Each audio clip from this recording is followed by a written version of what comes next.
Auteure de 7 romans, livres, bouquins et confidences, rencontre aujourd'hui Claudia Lupien. Bonjour Claudia. Allô, Pamela. Merci d'avoir accepté de me rencontrer aujourd'hui pour tout, en fait, nos abonnés, nos passionnés de lecture. Je suis certaine que cette entrevue-là va les intéresser au maximum. Tellement heureuse d'être invitée, Pamela. Merci pour ton idée, ton initiative pour faire briller la littérature, là, vraiment. Merci. Ça me fait vraiment plaisir. Pour commencer, j'aimerais pour ceux et celles peut-être qui ne te connaissent pas ou qui te connaissent peu, est-ce que tu pourrais nous parler de toi? Ben, avec plaisir. Euh, Tout d'abord, ben, je suis aussi la personne derrière la page J'aime la checklist, puis j'ai commencé comme ça. J'ai commencé avec une page qui parle de mes lectures pour partager, et ça continue tout le temps parce que je parle de mes livres, mais j'adore parler de tous les livres que j'aime. Et je suis éducatrice à l'enfance. Je suis aussi beaucoup impliquée dans la question des conditions de travail au syndicat pour la petite enfance.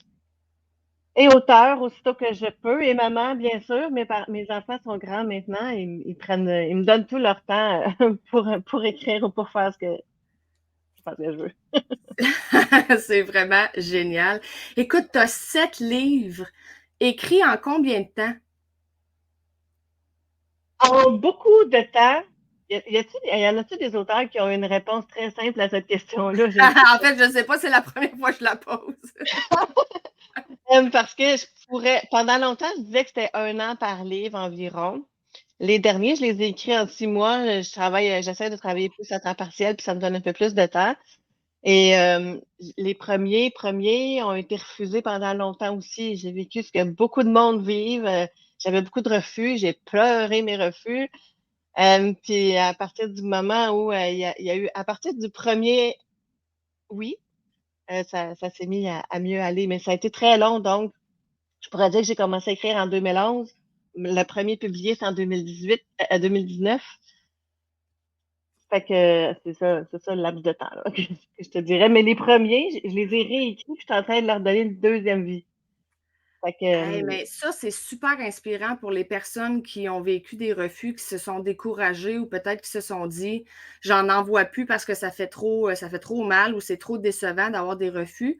Ne vous découragez pas, on a l'exemple parfait aujourd'hui. exactement. Ben, moi, ce qui m'encourageait, c'est de savoir que 98% environ sont refusés. Je me dis, il n'y Ouais. en a pas juste 2% qui sont bons, mais pour une multitude de raisons, il y a des refus, il y en a une panoplie, puis il y a énormément de manuscrits qui entrent. Mais si ça avait été 50-50, je me serais peut-être dit, OK, je suis dans les moins bons. Ouais, Mais ben non. dans un 98, j'ai continué de croire en ce que j'écrivais, puis de vouloir m'améliorer aussi, puis de rechercher des commentaires constructifs pour pouvoir travailler puis améliorer mes premiers textes. Fait que c'est pour ça que les premiers, finalement, je les ai pas resoumis là, à des éditeurs, je les ai retravaillés avant. Parce que là, j'ai pris de l'expérience. Et ben là, ça me fait penser à une question. En fait, quand tu dis que tu t'es amélioré, qu'est-ce que tu as fait? Tu sais, qu'est-ce que tu pourrais suggérer aux gens qui ont été refusés ou qui se disent que leur manuscrit n'est pas encore prêt pour qu'ils puissent s'améliorer puis avant de le soumettre ou de le resoumettre? Ben, j'ai eu beaucoup de commentaires de quelques lectrices qui l'ont lu, mais ça m'a quand même pris du temps d'assimiler quelques commentaires. Faut les mettre sur la glace peut-être assez longtemps aussi, puis revenir les voir plus tard pour comprendre finalement, ah, c'est ça qu'elle voulait dire, là, je viens de comprendre. Il y a des commentaires comme ça, j'en ai un en tête dans mon tout premier roman qui a été auto-publié. euh, on me disait que c'était plus comme des petites capsules web ou comme une série plutôt que comme un film. OK, mais je me disais, c'est bon aussi des capsules web ou des séries, c'est un problème. Ça me prenait du temps à comprendre le fait que oui, chacune des scènes pouvait être bonne, mais il manquait de fil conducteur en fin de compte. C'est ça que je pense que les gens voulaient me dire. Fait que ça m'a pris un certain temps pour le comprendre, là, qu'on aimerait un film, il y a un début puis une fin à l'intérieur d'une chose, c'est pas plein de petites scènes fermées ou en tout cas, je l'ai compris. Fait que avec des choses comme ça, je pense que je m'améliore dans mes techniques. C'est là que ça prouve hein, que quand on veut écrire, on a besoin d'avoir beaucoup d'humilité, d'accepter les commentaires, de ne pas le voir comme une critique négative, puis de le voir plutôt comme étant constructif pour s'améliorer au lieu de faire ben, tu essaies de détruire mon œuvre ou mon roman et de le voir plutôt comme OK, tu veux juste m'aider à m'améliorer. Dépendamment c'est du ça. commentaire, Ben, évidemment. Là. évidemment, je m'étais pas fait dire non plus que ça valait rien, là. Les commentaires étaient gentils, étaient Oui, bienveillants. Mais c'est sûr que l'humilité, écoute, ça en prend toute la vie, hein. Même si on pense que ça commence à bien aller, que ça va bien, il y a beaucoup de commentaires positifs et tout, mais il y a toujours des fois une petite claque d'humilité. oui, Ben, oh, oui, oui. des petites, là. Mais j'adore avoir des signets à ma possession, puis aller dans une librairie des fois, puis je me dis, si je trouve mes livres, je vais mettre des signets dedans, puis ça fait une petite surprise à la personne qui l'achètera. Le signet, des fois, je n'oserais pas écrire dans le livre qui n'a pas été acheté, mais sur le signet, oui.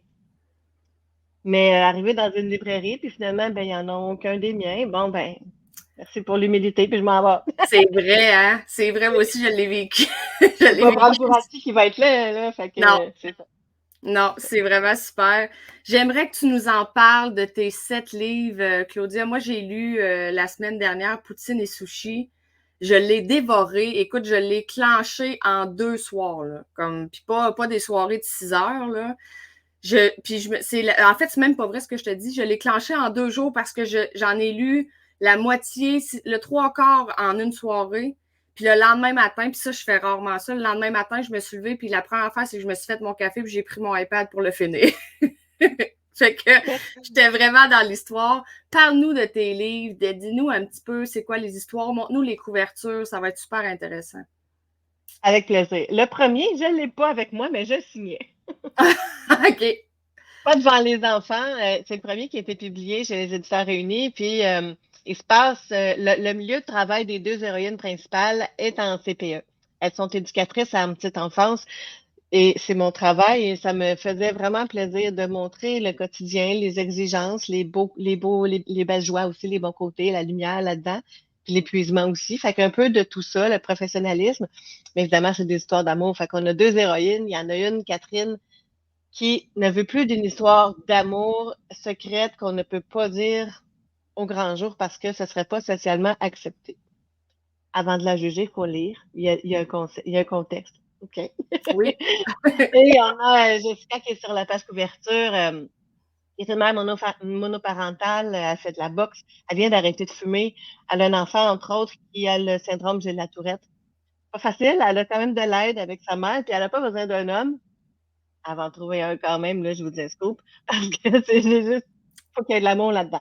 Fait qu'elle va rencontrer un amour dont elle n'a pas besoin, mais tu sais, elle va évoluer là-dedans. Super.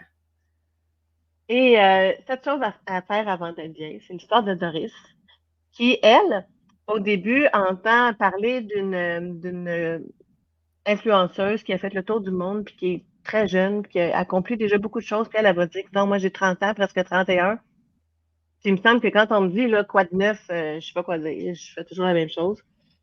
Qu'elle va décider de se donner un coup de pied, de se faire une liste de 7 choses avant d'être vieille, parce qu'elle, pour elle, vieille, t'as quel âge ça? T'as 31 ans. Elle va apprendre. Oh! Tout le monde évolue là, hein, à l'intérieur d'un roman. Elle, au début, elle a grandi avec la chanson de Jean-Pierre Ferland, là, c'est à 30 ans que les femmes sont belles. Avant, elles sont jolies. Après, ça dépend d'elles. Alors, là, elle a toujours grandi dans l'idée là, qu'à partir de 31 ans, tu t'en vas dans l'autre Ça direction. dégrade, oui. Ouais, ben, elle va apprendre que non. Elle va avoir 31 ans à la fin du livre, puis elle va apprendre que c'est pas la vieillesse encore. En fait, il y a quelqu'un qui va lui suggérer que la vieillesse, c'est quand on la laisse se rattraper, nous rattraper. Alors là, on devient vieux. Fait que bon, Ah, c'est super l'idée de intéressant. dire que la vieillesse, c'est quand on arrête d'avoir des projets. Alors, n'en dépend que de nous. Elle a aussi des préjugés contre les musiciens. Ben, gageons qu'elle va les revisiter, parce qu'elle va en rencontrer un pas mal parfait. Oh, OK. Ça, c'est le genre de personnage qu'à la fin, là, un peu comme je veux pas. Attends, je vais attendre que tu en parles de Poutine au sushi. On reviendra sur le personnage parfait. Ben, j'aime ça les faire attachants puis craquants, Oh, les ouais, hommes que tu fermes ton pour livre, t'es lesquels. comme où dans ma vie, ce gars-là, là? Puis aussi, Doris, elle est serveuse. Souvent, ils ont un métier que j'aime mettre en lumière. Puis quelqu'un de mon entourage proche faisait aussi le service en restaurant, puis me rapportait des anecdotes savoureuses. Il y en a quelques-unes là-dedans aussi. Super! Ah, ça donne déjà envie de les acheter, puis je les ai même pas entendus les 7. Laisse-toi aller. Dans deux streets sur mon Sunday. C'est l'histoire de Magali, qui est une influenceuse, une fille d'Instagram, qui reçoit des colis anonymes. Alors, bien sûr, elle va vouloir savoir ça vient de qui. C'est une petite recherche là, tout au long du roman avec des indices. Je pense que la réponse pourrait vous surprendre. Puis à travers de ça aussi, sa sœur, elle est dépendante de drogue dure. Et alors Magali, elle trouve ça difficile parce qu'elle se sent responsable de sa sœur. Ben, elle l'aime énormément. Alors elle voudrait tellement qu'il y ait de mieux pour elle, puis l'aider et tout. Fait que elle, Magali souffre alors de codépendance. C'est un terme que j'ai appris à un moment donné dans ma vie. Fait que ça touche aussi, ça parle aussi de ça. Super. C'est le Puis fun le des deuil. sujets comme ça. Hein? Des romans, c'est pas tout le temps besoin à l'eau de rose. Là. Le personnage évolue dans un contexte, dans une difficulté, puis il évolue tout au long du livre. Là. Absolument. De l'évolution, puis des sujets qui font partie de la vie, Oui, qui est pas toujours juste rose, même si, bien sûr, oui, ce sont tous des romans quand même positifs, qui finissent bien, oui. qui, qui donnent le goût de trouver que la vie est belle, mais il n'y a pas juste des sujets en dentelle non plus. Non, c'est ça. La théorie du petit mardi, ça m'est venu d'une suggestion qu'on m'a faite d'écrire un livre au point de vue d'un homme. Alors, c'est ça que j'ai fait dans celui-là. Et on est dans la tête de Mathias tout au long. Et lui, son travail, c'est de faire le tour des plus belles plages du monde pour en faire des chroniques à la télévision.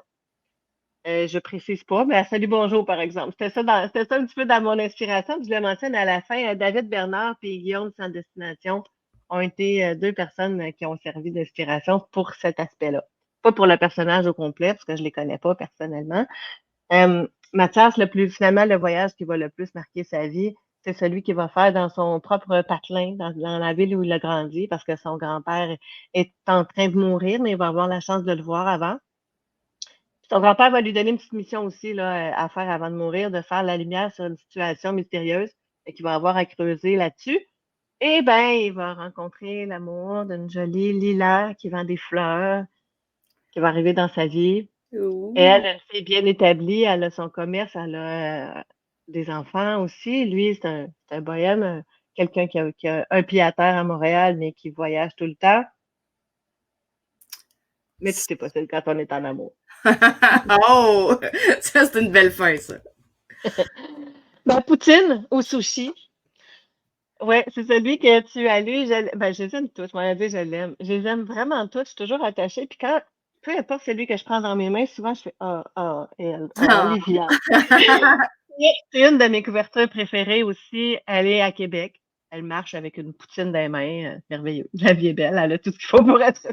Donc, oui, Poutine, tout est beau. Euh, Ça se passe dans le coin de Québec.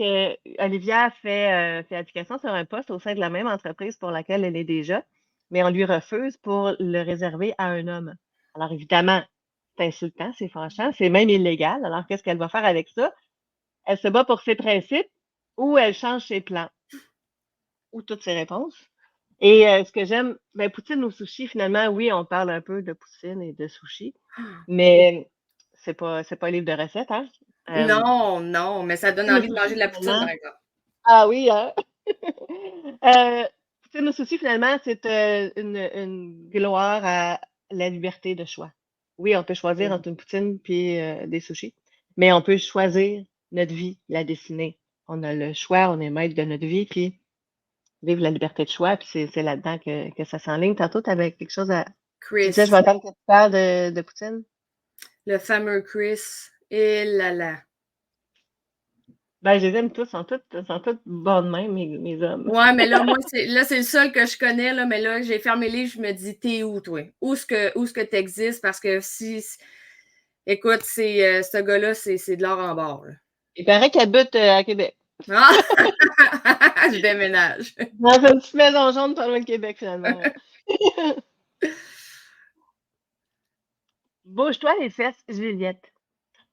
C'est l'histoire de Juliette qui est retournée vivre chez ses parents. Déjà dans la scène initiale, là, elle est chez ses parents depuis un mois, elle a 32 ans. Elle s'est séparée, elle n'a pas d'emploi, elle se retrouve donc devant rien, selon elle. Puis l'histoire de tout ça aussi, l'historique de ça, c'est que c'est un des livres que j'avais auto-édité là, en 2014, celui-là, je pense. Et j'en avais fait 2 qui étaient une suite. Ça s'appelait J'ai besoin de la lune et la suite J'ai besoin d'une plume. Là, j'ai voulu les réécrire pour améliorer le texte pour leur donner une deuxième vie, parce que ces personnages-là, dans ma tête, ça fait 10 ans que je les connais et plus, puis ils étaient pas publiés. Je voulais les partager. Puis j'ai commencé par la suite. Fait que les personnes qui ont connu là, la première édition, c'est quand même complètement différent. J'ai donné beaucoup plus de jus à Juliette. Fait que c'est ça. Elle va finalement chercher sa voie, puis elle va la trouver, elle va devenir préposée aux bénéficiaires, d'où son uniforme. Alors, je parle aussi de la réalité de ce travail-là, puis elle va s'attacher beaucoup aux résidents et trouver l'amour. Oh, Il y a tabarnouche. beaucoup, on les rencontre, on fait connaissance aussi avec plusieurs des personnes résidentes qui habitent où elles travaillent. Puis moi aussi, je me suis attachée à eux autres, là, je les aimais, là. S'il y a un décès, j'ai peut-être pleuré. Ah ouais? Ouais, ouais, je les aime toutes. Ben, J'ai- c'est parce que tu étais à la bonne place. J'aime tous mes personnages, puis j'ai déjà essayé d'en créer des méchants.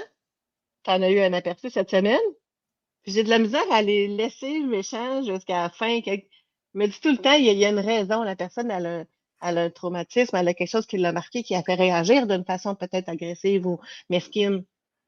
Mais tout le monde a un bon fond, je peux pas croire le contraire. Fait que dans 2 livres, j'ai essayé de faire quelqu'un de méchant, puis finalement, on peut l'aimer ou pardonner, en tout cas. Ben, je trouve que c'est une bonne façon de voir les choses, là. On appelle ça le bénéfice du doute aussi, hein. C'est pas parce que quelqu'un agit d'une certaine façon que c'est voulu et conscient non plus. Ben non, c'est ça. Puis ça a été quand même aussi long avant que j'ose en faire. Mais dans la vie aussi, c'est pas tout le monde qui connaît quelqu'un de méchant, hein. Les gens sont gentils, les gens sont beaux. Fait que je prenais ça comme base, mais finalement, c'est ça. J'en ai dans quelques-uns, là, des personnages un peu plus mesquins, mais c'est ça. Ils ont des raisons, ils ont un bon fond. Laurie Spotlight, ma petite nouvelle qui est sortie cet été. Puis avec Poutine au sushi, c'est mon autre couverture préférée qui m'a fait tomber à terre quand je l'ai vu la première fois. Parce qu'il y avait eu aussi des essais avec une page couverture avec un fond blanc là, qui ressemblait un peu plus aux autres. Puis finalement, ça faisait pas. Mais quand j'ai vu celle-là, aïe, aïe! Fait que Laurie Spotlight, au tout début, elle s'en va rejoindre son amoureux pour lui annoncer une grosse nouvelle. Mais elle reçoit un appel en direct à la radio qui va lui apprendre le comportement assez déplorable de son amoureux. Oh! Elle décide sur le champ de ne pas le rejoindre, de ne plus lui adresser la parole, elle va le ghoster. Tant pis pour lui, il apprendra jamais qu'elle était enceinte. Mais on la retrouve presque 5 ans plus tard, quand elle rencontre son nouveau patron. Oh là là! Hey, J'adore. ça laisse sur un méchant punch. Ben, je pense que oui. Oui. Je le trouve vraiment bon. Puis, il aborde beaucoup. Elle a des enfants, fait que il y a des scènes d'enfants cute, là. Je pense que j'ai eu bien du fun à les dessiner, à les inventer, puis à les partager.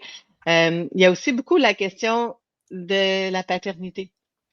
Autant pour le père, pour quelqu'un d'autre, pour son père, la relation avec le père est beaucoup exploitée là-dedans. Il y a aussi un thème de l'itinérance dans celui-là qui me touchait particulièrement au moment où je l'ai écrit. Ça demeure léger, mais il y a un des sujets là, un peu plus difficiles et crus dans celui-là, entre autres, il y a l'itinérance. C'est pas vrai, je pense que je vais toutes les acheter. C'est même Poutine au sushi, puis parce que je l'ai déjà lu, mais je l'achète pareil. Dis-moi, Claudia, qu'est-ce qui t'inspire? Parce que tous tes sujets sont. Il y a une belle palette de couleurs dans tes sujets, dans tes choix de thèmes. Qu'est-ce qui t'inspire pour écrire tes livres? Comment tu fais pour trouver les sujets? Le sujet, je pense que je le cherche pas. Je le cherche vraiment pas. Il me vient tout seul. Il y a, outre l'histoire d'amour, il y a souvent le métier d'une personne. Des fois, j'ai envie. Des fois, ça me vient comme ça. J'avais envie d'écrire, d'inventer une serveuse. Doris est née un petit peu comme ça. Ou en tout cas, c'est ça. Le métier va m'inspirer pour des fois la base du personnage. Mais pour ce qui est des sujets, c'est souvent juste un sujet, soit d'actualité ou ben en fait, l'actualité. Non, c'est des sujets permanents, malheureusement, comme là, je viens de dire l'itinérance, mais dans Poutine au sushi, il y a aussi question de violence conjugale. Actualité, malheureusement, oui, mais ça a toujours été là. Hein. Puis je veux parler des sujets qui font partie de la vraie vie en demeurant un roman léger. Fait que là, comment parler d'un sujet comme ça en demeurant léger? Ben, c'est qu'on le vit pas, là. Je vais quand même vous donner cette petite vérité-là sur le livre. On le vit pas, on n'est pas en plein cœur du drame. On le raconte comme étant quand même une histoire qui est passée, puis c'est quelqu'un d'autre. Fait que c'est comme ça que pour ce sujet-là en particulier, j'ai réussi à en parler sans tomber dans le drame et la douleur. Mais c'est pas du tout banalisé. Puis on revient à la légèreté dans le roman par la suite. Est-ce que tu as besoin de faire des recherches pour les sujets de. Tu sais, quand tu abordes des thèmes comme l'itinérance ou la dépendance ou peu importe, est-ce que tu as dû faire des recherches pour aller un peu comprendre le comportement des personnes qui le vivent pour bâtir tes personnages?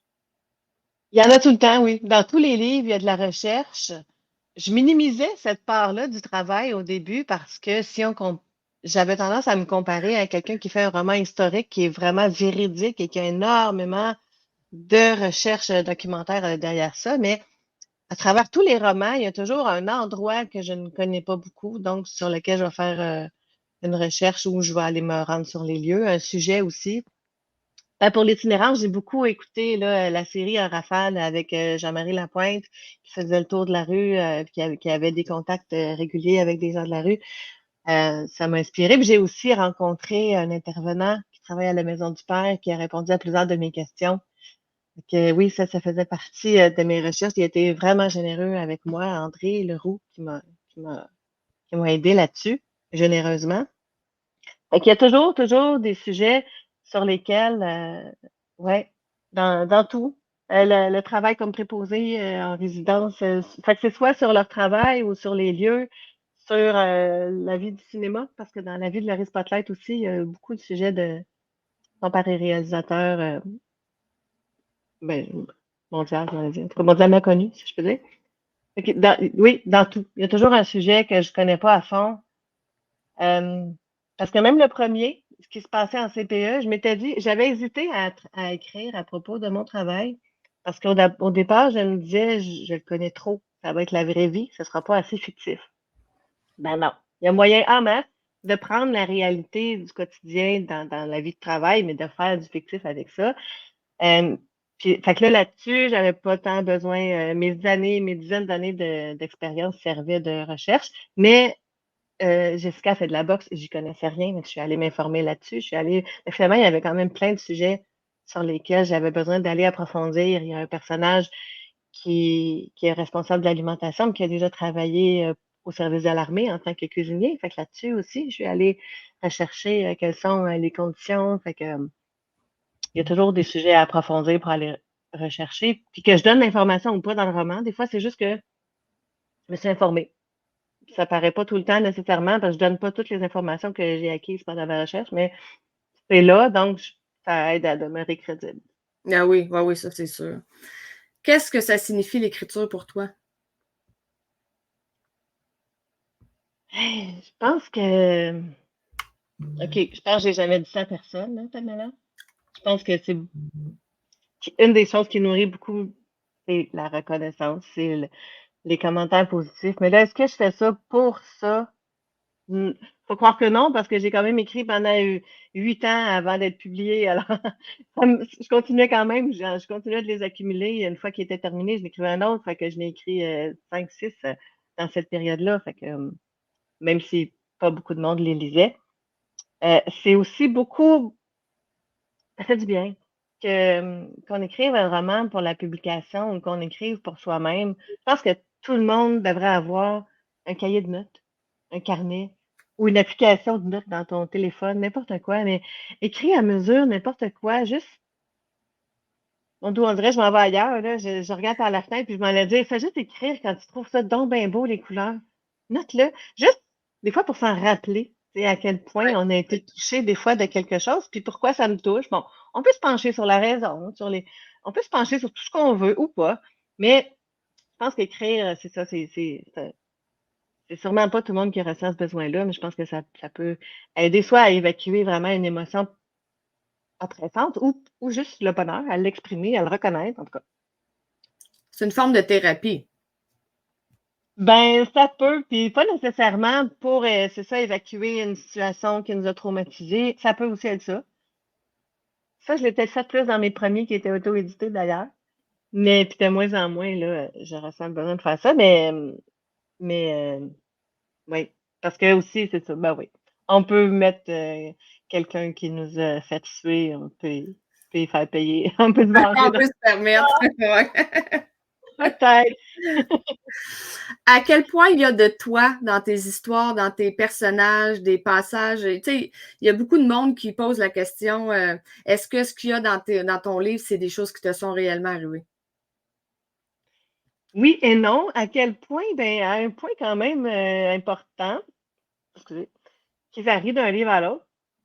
Celui qui en a le moins, c'est Mathias, ma théorie du petit mardi. Peut-être parce que c'est un homme. Quoique, il aurait pu lui arriver un paquet de situations que j'ai vécues, mais c'est celui qui est le plus loin de moi. Euh, mais il y en a beaucoup. Fait que c'est sûr que celle qui fait mon métier, ben, professionnellement parlant, c'est pas mal moi comme éducatrice.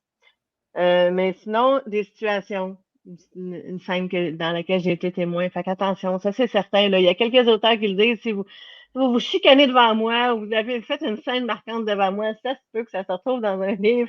Ça, c'est réel. Là. Mais je vais changer les noms, là, je vais changer des affaires. Mais d'ailleurs, ben ça, c'est pas moi. Je suis un petit peu à côté de ta question. Mais la toute première scène dans laquelle elle apprend en direct à la radio quelque chose, ça, c'est un fait vécu que moi, j'ai juste entendu. Je l'ai entendu quelque chose de semblable à la radio. Maintenant, la personne, je la connais pas. Alors, c'est pas du tout son histoire, là. C'est l'histoire de personne. Tout ça, tous ceux qui me disent, je me suis reconnue là-dedans, ça, c'était moi, ça, c'était elle. Puis des fois, c'est des proches de moi. As-tu pris moi? Non. Mais je me suis inspirée de quelques affaires. Mais jamais c'est l'histoire d'une personne réelle, en fait. Pardon? Il y a Doris, la première Doris, la serveuse qui est dans cette chose d'affaires avant d'être vieille. Ben, je la connais pas, mais je l'ai déjà vue. Quand j'avais en tête de commencer à inventer une fille serveuse, puis je commençais à dessiner ça un petit peu dans ma tête, j'ai vu une serveuse qui s'appelait Doris, qu'elle avait une belle robe noire, puis elle avait les cheveux blonds courts comme ça. Puis j'ai trouvé que Doris, c'est un beau nom que j'entends pas très souvent. Fait que j'ai eu envie de l'appeler comme ça, puis je la connais pas. Fait qu'à la toute fin, ben, il y a un petit merci, Doris, que j'ai vu sur une terrasse à Saint-Sauveur. Tu m'as inspiré. Je ne sais pas si elle en a eu connaissance, mais c'est une vraie Doris. Donc, pas le personnage, parce que Non, non, c'est ça. c'est quelqu'un qui est fictif après. On Là. prend tout le temps des petites parties sans prendre la personne dans son Ouais. entièreté. Là. Et puis au sujet de la thérapie, je ne sais pas si c'est ça, mais je pense souvent du deuil un peu en surface parce que justement, c'est pas des romans qui sont dramatiques au cœur de la douleur que le deuil peut provoquer. Mais dans plusieurs livres, il y a quelqu'un d'important qui est décédé et je me trouve extrêmement chanceuse. Je n'ai pas encore vécu le deuil de très, très près. Fait que je sais pas si c'est peut-être une façon de me préparer. Elle est sûrement plate à dire. Non, mais tu sais, oui, ben, je pense que pour moi, c'est quand même un sujet délicat avec lequel je suis pas très à l'aise. Je l'aborde souvent. Ça doit travailler à quelque part. Mon aisance avec le Sûrement. sujet qui fait partie de la vie puis avec lequel tout le monde est confronté de près ou de loin à un moment donné, là. Oui, oui. Oui, oui. Ça, c'est super intéressant. Euh, il y a plusieurs personnes dans leur livre qui amènent les personnages voyager. Toi, est-ce que tu prévois ou est-ce que tu le fais parce que là, je ne les ai pas tous lus, mais toi, est-ce que tu voyages dans tes livres ou tu restes ici au Québec? Je pense qu'encore là, je reste pas mal ce que je suis, c'est-à-dire que je reste plutôt au Québec. Et comme personne, je voyage peu. J'ai fait un voyage par longtemps. Fait que je voyage peu. Fait que mes histoires se passent toutes au Québec, sont centrées au Québec. Mais Mathias, son travail, c'est de faire le tour des plus belles plages du monde. Alors, j'ai fait quelques voyages avec lui sur le web. Mes recherches pour lui, pour ce livre-là, j'ai pas fait le tour de toutes ces belles plages-là moi-même. Mais il nous amène dans des beaux décors forever, mais qui peuvent nous faire rêver. Et Magali, ça se passe aussi à Québec. Elle a une amie qui habite à Paris et elle fait un voyage à Barcelone. Là, elle marche pas mal sur les traces du voyage que j'ai fait moi-même. Puis il y a d'autres personnes aussi, ça c'est un commentaire qui me revient, pour les personnes qui sont allées déjà à Barcelone. Ah, tu m'as fait revivre mon voyage, exactement ce que j'ai vu. Mais pour les autres, ils sont pas mal au Québec. Il y en a une qui fait Montréal-Québec où ça se passe à un des deux, ou en tout cas, mais parce que moi j'aime ça aussi comme lectrice. L'histoire est aussi bonne si elle se passe à Boston ou n'importe où, à New York, n'importe où. Mais j'aime ça quand on reconnaît les lieux, quand on se sent chez soi dans un roman. Je pense que c'est Oui, encore plus facile de s'identifier à eux autres. oui, vraiment. Je suis entièrement d'accord. Qu'est-ce que tu recherches comme sentiment, émotion attends, je recommence ma phrase, là. Elle est mal formulée. Qu'est-ce que tu veux que tes lecteurs, lectrices ressentent comme émotion, sentiment à la fin de tes livres?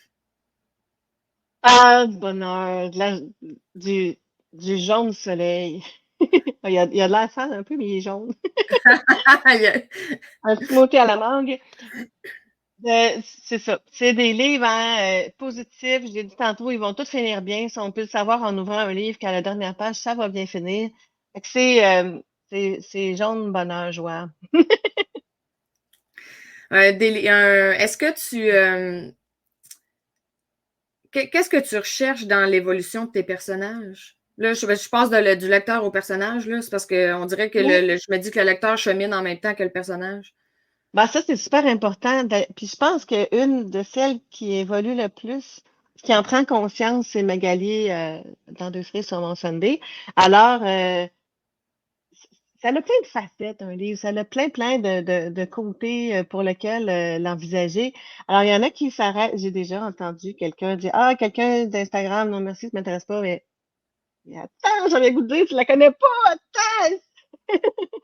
Puis, j'aurais dû marquer la page dont je voulais parler, mais à la fin, elle se rend vraiment beaucoup compte que chaque personne qu'on rencontre, on peut les avoir rencontrés pour une raison. Puis ça ne veut pas toujours dire en retirer quelque chose de chacun, c'est autant pour offrir. En fait, des fois, on a offert aussi, puis on s'en est pas nécessairement rendu compte.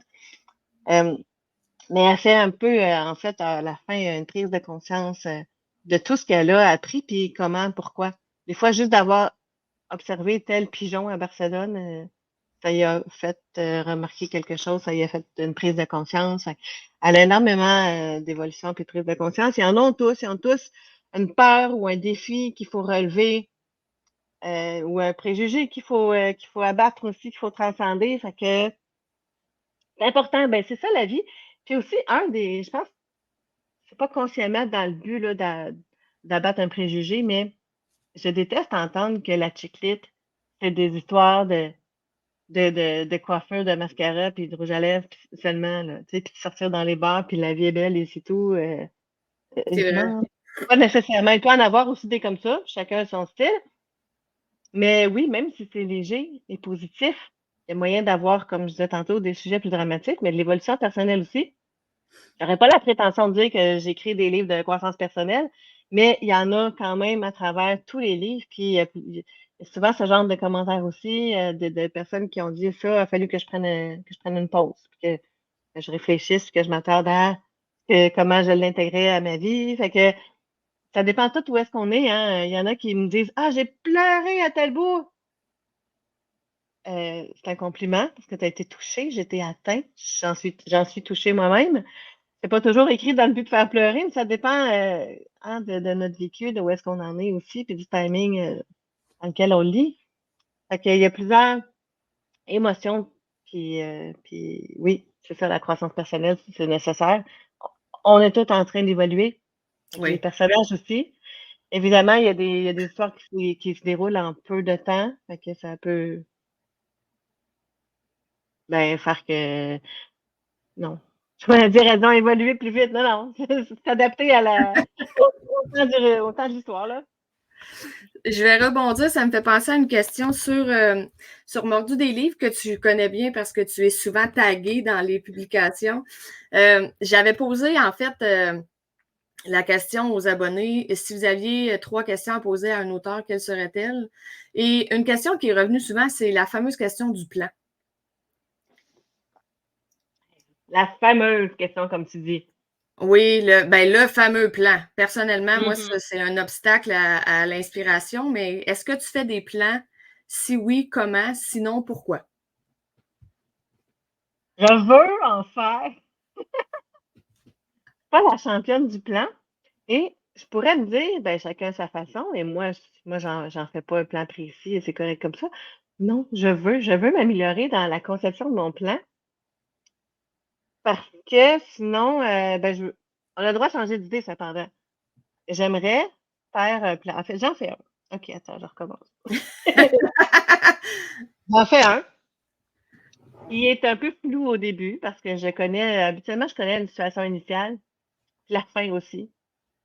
Puis quelque part là-dedans, il faut qu'il se passe des choses. Fait que je fais un plan, puis j'aimerais qu'il soit très détaillé, que lorsque je commencerai à écrire, j'aurais seulement à mettre en exécution chacune des scènes que j'ai réfléchies. Mais c'est pas de même que ça se passe. Parce qu'il faut, je pense, finalement, que je rentre dedans plus en commençant à l'écrire pour ressentir plus les personnages, même si je les ai créés, eux autres aussi. Euh, comme à part du plan, il y a aussi des fiches de personnages. Fait que je fais le tour de chacun de mes personnages, leur historique, leur situation familiale, économique et tout pour les connaître puis pouvoir appuyer leur relation, leur réaction, puis ce qui leur arrive avec ce qu'ils sont. Mais plus j'écris, plus je les vis aussi, je les incarne. Alors, je peux finalement changer d'idée dans mon plan. Fait que je pense qu'un plan, c'est là pour être changé au gré de l'humeur de l'auteur, n'importe quand. Mais j'ai l'impression que ça faciliterait la tâche si je me mettais à écrire quand il est complet, puis c'est pas ça que je fais. On verra là, dans quelques romans plus tard où j'en serai là-dedans, parce qu'à chaque fois, je me dis là, je m'améliore. Là, je me fais ça sous forme de tableau. J'aime ça, les tableaux. Je trouve ça clair, un tableau, pour voir quelque chose visuel. Fait qu'en ordre. Des fois, j'en fais un en ordre comme ça, chronologique, en descendant. Puis des fois, ah non, mais pour voir à long terme, je vais m'en faire un comme ça, linéaire, chronologique de même. Fait que je change. Fait que je dois être encore en train d'évoluer puis de chercher la manière qui va me faciliter le plus la vie. Ben, le but, c'est pas tant que ça soit facile, mais que ce soit efficace, en fait. Oui, oui, oui. Ouais. Pas les personnages, mais les défis que tu fais relever à tes personnages, est-ce que ce sont des choses que tu ferais personnellement? Pas toujours, non. Ça, c'est le fun de pouvoir dire Go girl, vas-y toi, fais-le ce que je ferais pas. Il y en a plusieurs qui sont entrepreneurs d'ailleurs.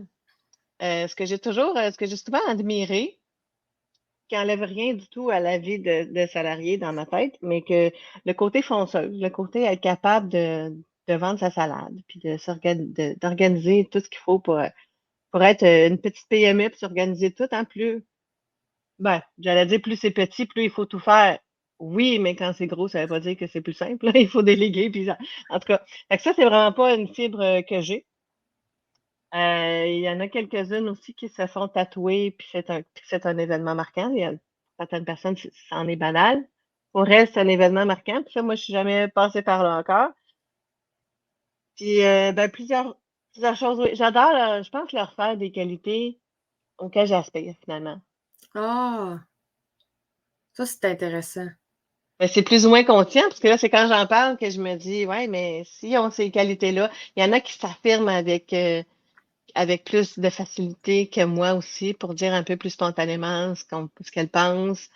Fait que plus je pense à mes personnages, là, ouais, elles ont des qualités que j'aimerais avoir. Fait que je développe, sur lesquelles je travaille. Et ça me fait penser, il y a beaucoup, dans chacun de tes livres, il y a le thème de l'amour qui revient. J'ai senti, par contre, une certaine importance dans Poutine ou Sushi de la famille.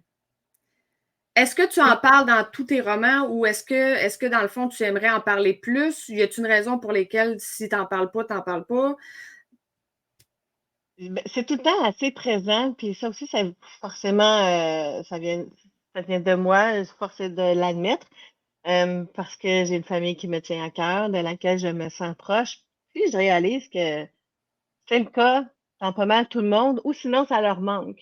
Le père de Laurie est absent depuis quelques années, mais c'est quelque chose qui lui manque, même si au début du livre, elle se dit que non. Fait que je disais que la paternité est beaucoup abordée ici, mais dans tous mes livres, ils sont importants. Et puis, Juliette, un peu moins, mais elle s'attache aux résidents, elle s'attache, on voit beaucoup la famille de son amoureux, ses parents, ses sœurs et frères, fait que c'est tout le temps présent. Parce que même adulte, je trouve tellement que c'est une richesse, tu sais, la famille, ben pour tout le temps. Fait que oui, c'est tout le temps là. Ça fait partie dans certains, et on voit certains patterns dans d'autres, peut-être auteurs qui ont toujours une petite gang de meilleurs amis, qui font pas, qui entourent l'héroïne. Ben, les miennes sont pas mal tout le temps entourées d'une famille aimante. Ça prouve un petit peu que chick lit, c'est pas nécessairement uniquement des relations d'amour ou de. Tu peux très. Ben, amour genre couple, là, je veux dire. Là. Tu peux très bien mettre l'amour d'une famille puis faire un bon chick lit avec ça. Là. Chick lit, là, je pense que je suis dans les personnes qui ont une vision la plus large du terme. On pourra m'obstiner pour me dire que j'ai beau voir ça large, ce n'est pas le cas, j'ai pas raison. Mais tu sais, c'est bizarre parce qu'un roman policier, il faut qu'il y ait une intrigue policière dedans, puis ça va être axé là-dessus. Tout le monde s'entend. Un roman d'horreur, on sait c'est quoi. Tu sais, il y a plein de styles qui sont très, très quand même clairs. On est dedans ou on l'est pas.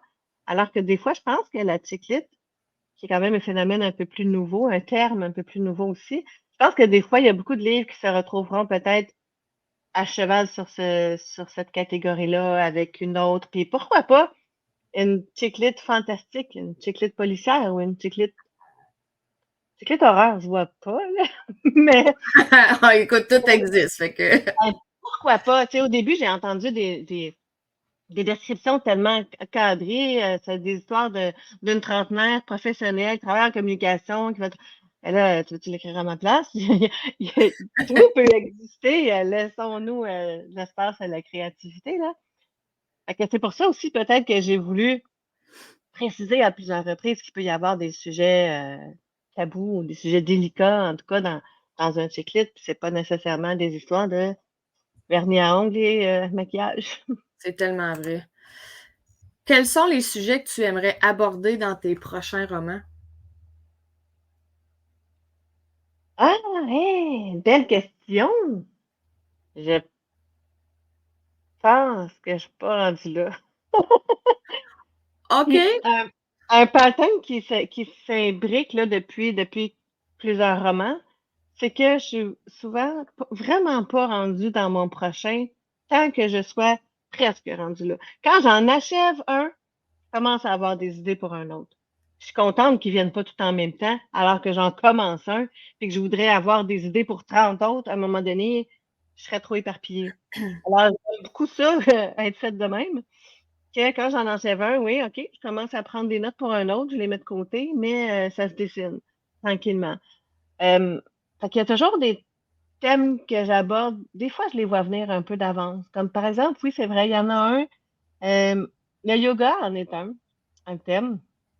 Pas nécessairement pour faire un livre là-dessus, là, mais l'aborder. Comme par exemple, dans Poutine au sushi, justement, tu as vu, ben, il y a à un moment donné une position de l'arbre où il y a des respirations imagées ou méditées qui peuvent être intégrées des fois dans un roman, mais je pense que je vais avoir une héroïne qui va être plus une adepte, qui va plus s'y connaître. Ça va me prendre une petite recherche, mais j'ai une sœur magnifique pour ça. Tu pourrais Oh, même être une ressource, je crois, Pamela. oui, oui. Ben, moi, je suis encore dans mon stage. Là. Je suis à la moitié de mon stage de 50 heures, mais oui, oui, j'ai fait la formation récemment Oui, hein? de yoga. Je peux Euh, entendre les branches. Mais c'était ma sœur, d'ailleurs, dans Poutine au souci, quand j'en parle ou dans d'autres, j'interpelle ma sœur qui est une professionnelle dans ce domaine-là, dans le domaine du bien-être. Fait que ça me fait une ressource là, pour être sûr. J'ai écrit quelque chose avec des informations trouvées ailleurs, mais je lui fais lire. Est-ce que ça, c'est crédible? C'est le fun d'avoir quelques personnes comme ça, ressources sur une panoplie de choses. Pour Poutine au sushi, encore, il y a des scènes médicales qui se passent à l'hôpital, des tests de santé. Fait que ça aussi, ça a été approuvé par une professionnelle pour être certain que ce qu'il y avait là, c'était crédible. J'aimerais que tu nous expliques un peu ton processus. Pas je veux pas savoir ce qui devrait être la normalité ou un peu ce qu'on en pense en général, l'opinion de monsieur, madame, tout le monde, mais ton processus personnel d'écriture à partir du moment où tu fais ton plan. Tu sais, dans le sens où ton plan te prend combien de temps à faire environ? Après ça, tu écris, tu sais, c'est quoi ta routine d'écriture? Puis là, tu l'envoies. Tu sais, avant ton envoi, est-ce que tu le relis? Il y en a qui qui le relisent, pardon, 6 fois. Il y en a qui le relisent pas. Il y en a qui leur. Tu sais, j'ai eu une auteure qui m'a déjà dit, moi, je l'écris, je le mets de côté pendant quelques semaines. Après ça, je le relis, je le retravaille, mais elle en écrit 2 en même temps. Bref, toi, ta routine, à partir du moment où tu bâtis ton plan, c'est quoi? Là, mes romans ont tous eu un parcours différent là-dessus. Il y en a pour lesquels j'ai eu plus de temps et pour lesquels j'ai eu le luxe de pouvoir le mettre de côté quelque temps pour y revenir. Je trouve que ça, c'est un plus, mais il m'est arrivé aussi d'avoir une date d'échéance de remise et de terminer de l'écrire. Et, phew, tiens! Non, mais j'ai relu. Oui, il m'est arrivé de me sentir pressée par le temps un peu. Mais dans le processus, il y a 1000 relectures et révisions quand même, hein. Fait que c'est ça, ça a été très varié. Mais dans mon idéal, ben, l'idéal mixé avec la vraie vie, mettons, parce que tu me demandes pas à quoi j'aspire, tu me demandes c'est quoi, mais je commence par un mijoter. Ça finit par faire un brainstorming puis un plan sous forme de tableau. Puis ensuite, souvent, je commence à écrire, même si j'ai pas fini mon plan. J'écris le plus souvent possible, mais comme bien du monde, hein, je travaille. Puis j'ai d'autres choses dans la vie aussi. Puis je lis, puis je dois faire de la place pour beaucoup de choses. J'essaie d'écrire au moins 2, 3 fois par semaine, c'est-à-dire une demi-journée. Si j'ai fait une bonne demi-journée, pas pire concentrée, je vais être satisfaite. Pas pire concentrée, c'est une méchante affaire, ça. Ma tête, elle s'en va tout le temps partout. Puis même si je suis bien intégrée, je suis bien dans ce que j'écris, mais c'est un réflexe, un mauvais réflexe que j'ai de tout le temps. Ah, ding, je me dis, je vais éteindre mon téléphone, je vais le laisser dans la cuisine, mais j'ai toujours quelque chose d'autre qui arrive. Comme quand je lis d'ailleurs, puis même si j'adore ce que je lis, je suis toujours rendue partout ailleurs. Ben voyons, je suis en train de lire.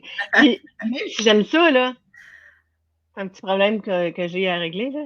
Mais ça fait partie quand même de ma routine d'écriture. Ça me prend beaucoup de discipline. Ça me demande beaucoup, ça. Le côté discipline. Ça me dit, là, lâche le reste, à moins d'une urgence. Mais absolument, il n'y a rien d'urgent. Concentre-toi. Et là, ça me fait penser, si je fais le calcul, je ne sais pas si je vais réussir. Oui. Si on se fait 4 heures, mettons une demi-journée, c'est 4 heures environ. Tu le fais 3 fois semaine. Il y a 4 semaines dans un mois. Ça te prend, mettons, 6 mois. Ça fait 288 heures juste pour écrire un manuscrit. Ça, tu n'as pas ta relecture, tu n'as pas tes corrections.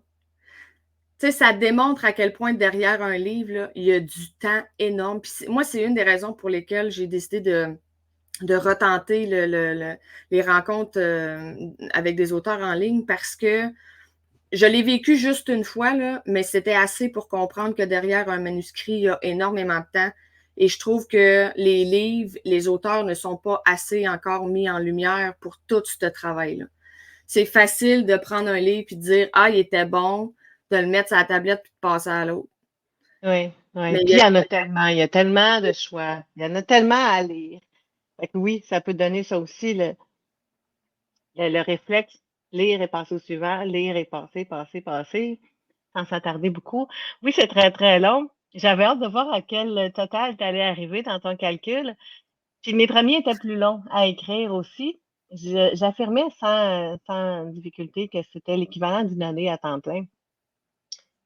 Échelonné sur plus qu'une année, dans le fond, pour mes premiers, là. ouais. Écrire pendant 1 an, mais comme tu dis, après, on est loin d'avoir fini quand on a fini, là. Ouais, non, c'est ça. Fini. Après ça, tu as la relecture, tu as les ajouts, tu as est-ce que quand tu relis, est-ce que tu enlèves beaucoup? Est-ce que tu as tendance à trop parce que il y en Au avait. contraire. Pour vrai, tu en ajoutes? Oui, oui. Moi, j'ai tendance à avoir pas assez de mots là, dans un premier jet parce que j'y vais à la scène que je voulais mettre. Je veux cette scène-là parce que dans cette scène-là, il va falloir qu'il aille là puis qu'il se dise ça. Voilà, on est ici, on se dit, ça va. J'ajoute un petit peu aussi de contour à ça, là. Mais j'y vais plus à l'essentiel puis j'avance à la scène suivante. Puis c'est quand je me relis que je vais ajouter plus de description des sens, plus de discussion peut-être autour de l'os. Fait que c'est ça, moi, mon premier jet, il est trop maigre. Faut que je le nourrisse par la suite OK. plus. Ouais. Puis toi, quand tu écris, tu te donnes des. Tu y vas en temps, tu y vas en mots, tu y vas en chapitres. Tu sais, il y en a qui disent, OK, moi, à chaque fois que j'écris, il faut que j'écrive un chapitre. Il y en a d'autres que c'est faut que j'écrive 500, 500 mots, c'est peut-être pas. Ou sinon, il y en a qui disent, je reste, j'avais une auteure, je me souviens pas trop c'est qui disait, je reste 4 heures en avant de mon ordinateur, inspiration ou non, je me permets pas de me lever de là tant aussi longtemps que mon 4 heures n'est pas fini. Est-ce que je fais preuve de souplesse ou de manque de discipline? Je ne sais pas. Pour répondre à ta première question, c'est en mots plus, c'est pas en temps. Mais c'est très variable. Puis j'ai pas des périodes de toute façon. Dans ton calcul, on mettait pour l'usage du calcul, 3 fois par semaine, à peu près 4 heures. Mais dans la réalité, tu sais, ça dépend de ce que j'ai à faire puis tout. Mais j'y vais quand même en mots, autant pour le total, parce que j'ai un certain objectif de mots, mais qui est flexible. Puis par jour aussi. C'est sûr, si j'ai écrit dans ton exemple 500 mots, non, je ne serais pas satisfaite pour ça. Ça va me prendre 1000, 2000, 3000. 3000, je vais être contente. Mais ça ne veut pas dire que, bon, hey, je viens d'en faire 3000, j'ai fini, je peux aller faire d'autres choses. Tu sais, si ça continue, ça coule, allons-y. Et je me pardonne quand même assez bien aussi. Je me suis penchée sur l'histoire, j'ai écrit quelque chose, ça a bloqué, j'ai effacé, j'ai recommencé. J'ai fini avec quelques centaines de mots à peine, puis c'est de même, j'ai plus le temps, j'arrête pour aujourd'hui. Puis j'essaie de pas m'en vouloir avec ça. Des fois, j'ai pas tant avancé et produit une quantité de mots, mais j'ai réfléchi, j'ai mijoté, puis j'ai peaufiné mon plan quand même, puis je vais mieux savoir où je m'envoie la prochaine fois que je vais m'asseoir. Je me pardonne quand même assez facilement si ça n'a pas trop produit. Mais la fois d'après, par exemple, va falloir que va falloir fournir, là. Dernière question, Claudia. Ce que tu auras le droit de nous dire, est-ce que tu as un des projets en cours? Oui, oui, j'ai toujours un projet en cours. Comme je disais tantôt, quand j'en achève un, je commence à en mijoter un autre. Là, OK, j'ai 2 projets en cours. Le prochain, c'est le plus secret de la gang. L'autre après, l'autre après, ça va être la suite de Bouge-toi les fesses Juliette. Parce que Juliette, elle a 3 amies aussi, sont un quatuor de copines. Puis on avait rencontré son amie Annie. Alors, dans un titre qui n'est pas encore tout à fait final, dans un prochain livre, il va y avoir l'histoire de Annie. Mais c'est ça, j'ai un titre en tête, ou même 2, 3 titres. C'est pas arrêté encore, mais il est en construction. Ça pourrait s'emmener pour l'été 2024. Mais avant ça, il va y avoir un autre, mais je peux pas vous dire c'est quoi. Il faudra attendre et s'armer de patience pour le savoir. Claudia, un immense merci d'avoir pris le temps aujourd'hui de me rencontrer, de répondre à mes questions, à nos questions aux auditeurs, aux lecteurs aussi de tes livres. C'est tout le temps l'écriture, c'est un monde un peu inconnu pour la plupart et tellement différent selon les auteurs. Et je trouve ça super intéressant d'apprendre chaque méthode de fonctionnement de chacun des auteurs. Moi, ça me fascine de voir comment chacun fonctionne. Merci infiniment. Je te souhaite les plus beaux succès, les plus beaux livres à venir. Et Merci. Je suis très, très, très contente d'avoir été invitée puis d'écouter aussi toute la belle série de reportages, ah, d'entrevues que tu nous offres. c'est super gentil. Et peut-être à une prochaine entrevue où on parlera de tes 7 prochains livres, qui sait. Oui! Merci, Claudia. Merci.